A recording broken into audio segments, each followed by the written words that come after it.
It was as though time stood still.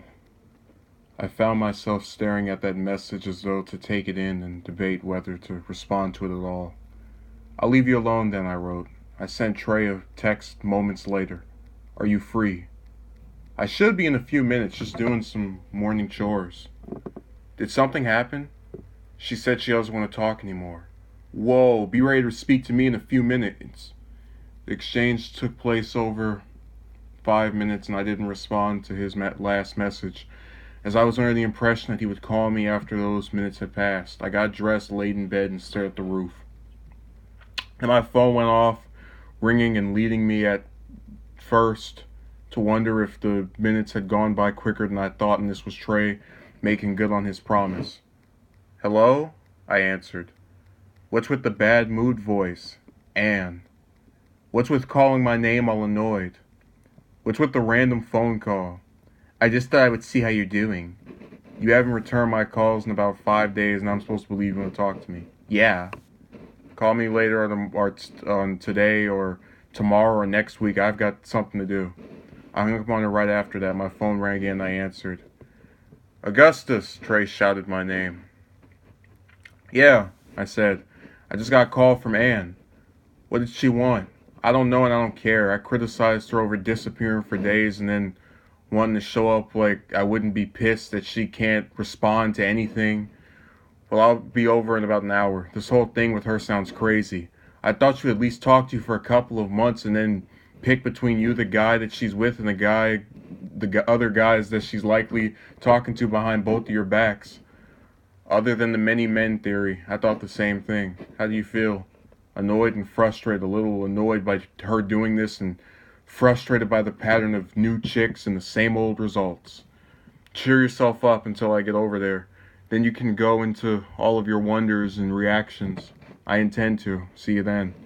We both hung up after that, and I could hear the sound of footsteps down the hallway. They had a deepness to them, as though the ground was taking a harder impact than the light steps by my bare feet. Brother and sister, the sound was becoming louder, suggesting that whoever it was had an intent to come in my room and speak to me. I stood from my bed and went over to the door in anticipation. "Augustus," I heard my father say in a quiet voice. "How's the thing with this woman going? She doesn't want to talk to me anymore." I told him. "Wow, so she lasted less than a week?" "Less than half a week." "Sorry, son. Maybe we can go somewhere and look for more when you feel like it." "Sounds like a plan." He walked through the part of the hallway leading into the kitchen. I went back into my room and watched some television until I heard a ring of the doorbell, closing my room door and looking through the peephole to see Trey. I opened the door for him and we shook hands. After he exchanged pleasantries with the rest of my family, he joined me in my bedroom once more, sitting on the bed while I was on the floor. My mind drifted away again, returning to the Rivka period of my life. In this scenario, I was recalling the two of us were on the phone together, and I was sitting in the same room, though slightly darkened. "So now we've been talking for a week," I said. "Yeah," Rivka answered back. "I really like it." "Me too, so much so that I can't erase my befuddling over your choice to not try to do anything with me." "I could change that." "You could, but are you going to?" "Yeah." The hair on the back of my head was close to standing. "I'm listening," I said. "Maybe we could talk and then start something," she told me. "Maybe we could talk for a few months and I could come see you." "I would want that, but what all do you want?" I was thinking about being together for months and then if we both felt right about it, marriage. Remember, this isn't something that would happen in the next 100 days or so, but I'm just telling you my aim is to do that within the span of a year.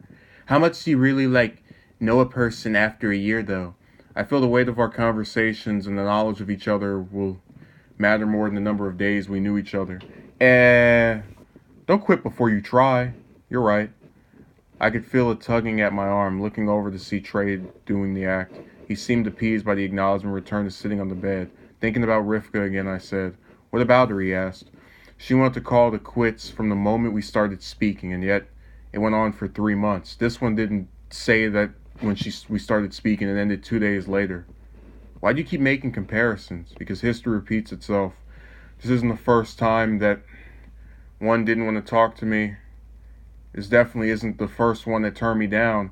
Hell, this isn't even the first one only lasted 2 days." Trey looked at me and seemed to be at a loss for words, as though he couldn't believe how many times the pattern had arisen. I want you to know that when I shout or get mad the way I just did, it's not directed toward you, I told him. Trey smirked. I've always known that, Trey, he said. It's just some venting that I happen to be around for. My mind wandered again. About a week and a half had passed since the last interaction I remembered. I was on the phone with Rivka. I think you'd be really good as a husband, she said, my eyes widening. You're very attentive to me. Glad someone sees it, I told her. There was then the sound of noise in her background of a high volume and a feminine voice that was loud enough to be considered screeching, saying something in another language. Her English switched to this same language, and I could hear a back and forth that was accompanied by yelling. I could hear this for about a minute or so prior to the call dropping. I had half a mind to send her a message, but I was no stranger to quarrels, and especially ones that went on while someone was on the phone. Surely this run-of-the-mill act would prove inconsequential. I returned to browsing the internet for the next few minutes until receiving a message from her. Hey, I don't want to plan anything with you anymore. Sorry, she wrote. I stared at the message for a few moments and called her. She picked up, though I was wordless for the first few moments. Hello, Rivka said. What is this? I asked her. Yeah, I don't want to do that thing with you. Why? She seemed to take on a hostile tone. You're trying to make a relationship, kids, and a house happen really fast, like in seconds. That stuff comes in time, but you can't force it, and you might not want any of that when you get older. How the hell is me planning something out in months in advance trying to make something happen really fast? And why would I wait another decade or 3 to figure out something I've known for years? We're young, and you're acting like a lot of us by trying to rush to go nowhere fast. I didn't realize I had to wait until 2,000 days passed after meeting you to form something long term. And again, how in the hell is planning something out months in advance rushing? You're young, just have fun and date, experience all that life has to offer. All life has to offer is school, family, strangers, taxes, jobs, and death. All of those can be experienced with the wife or a longtime girlfriend. You're talking stupid. She hung up the phone after that. In the present time, I turned to Trey. Remember that one night Rivka got into an argument with someone that was around her after talking up all that stuff about how what we were going to do together, and then backtracked on all of it an hour later? Trey tried to contain his smile. You bet I do, he said. You should have seen how mad you were when you called me the morning after that. It's somewhat amusing now, but looking back at it, it's almost a template for what happened with Shannon. I wouldn't have thought an hour before she ended it that it was going to happen that quickly. Sure, the thing with Rivka was longer, but it's the same short-lived status. No one ever wants to try and take something past its first steps before pulling the plug. There was a knock at my door. I had already anticipated my father going back and telling the whole family about what had happened. I went up and opened the door, and it was my mother, who had her hands firmly placed on her hips. You said you were going to talk to me, and you never did, she said. I never would have thought I'd raise such a dishonest kid. I was telling the truth, but I didn't get around to it. Shall I dismiss Trey? No way. But I was going to ask you if the rumors were true. Where on the street as Shannon ended it? The word in the house is correct. I said street. No streets were used in the spreading of that rumor. Sorry, son. I hope we find someone else for you to talk to. I'm sorry, too. So can I finish speaking with Trey and then we can speak later? She nodded her head and walked away. So when are you going to call Ann back? Trey asked. Let's not remember the trials she put me through. Yeah, but you said she's been calling you more over the last couple of weeks. Part of me thinks that's because her slew of guys has plundered. Could be. Just see what she does over the next couple of days. The two of us stepped out of my room and walked past my father, who was standing in the hallway. No wonder you can't get a girlfriend. That's all you talk about, he said. I looked at him. Trey stood in place and had this look in his eyes if he knew there was about to be some rebuttal on my end. If you had ear hustled on either of us these past 2 days, you'd have heard us discussing the news, I said. That took up the majority of the time that we spent speaking to each other. My father placed his hand on my shoulder and smiled while I looked back at him with about as neutral an expression as I could form. It was a joke, he said. Relax. In my dealings with people, in particular women I've tried to court, I've learned that laughing or trying to joke gets me called immature, and not laughing gets me called stiff. I'm damned if I do and damned if I don't. I walked into the kitchen and grabbed some orange juice. While I was pouring it, I could hear my sister approaching the room as her footsteps became louder and louder, and I also noticed there was a small delay that came about when she was near the spot where I'd interacted with my father. Hey, Trey, she said to my friend who nodded back at her. Hey, Augustus. Hello, I replied.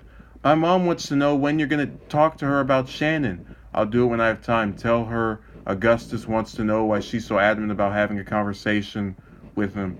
She thinks she can help you. The only way she can do that is by getting me a girlfriend, and no one but me is going to hook me up. What can I do? Maybe you can tell her what I just told you and leave me be. She walked out of the room. Trey came over to the side of me and tapped my shoulder, me looking at him. That was mean, Trey said. She just wants to help you. His tone was a mocking one, as though he knew how one of my parents would react to what she had said and how I had responded. I could hear some movements in the hallway which were obscured by my position in the kitchen. I don't know who's in there, I said, but I would prefer you not talk to me about any of this. It's an awful path that I don't want anyone else to travel down with me. I'd rid myself of it if I could. The movements persisted, though now they made the noise of someone leaving the room. I moved with haste to the hallway and saw my mother's back while she departed. We walked back to my room and I closed the door behind us. Trey placed his hands on his legs while sitting on the floor and I leaned against my mattress. So tell me about what happened with Anne. I placed my back against the mattress as though I was trying to make sure it caught me in the event that my remembering distracted me so much from reality that I loosed my grip and fell to the floor. It was definitely a Thursday that she contacted me, I said to him, staring at the ceiling. And it was definitely the following day that she discounted me. Discounted you, Trey said, his head tilting over. Let's just say that she was two different people following those first 2 days of knowing each other.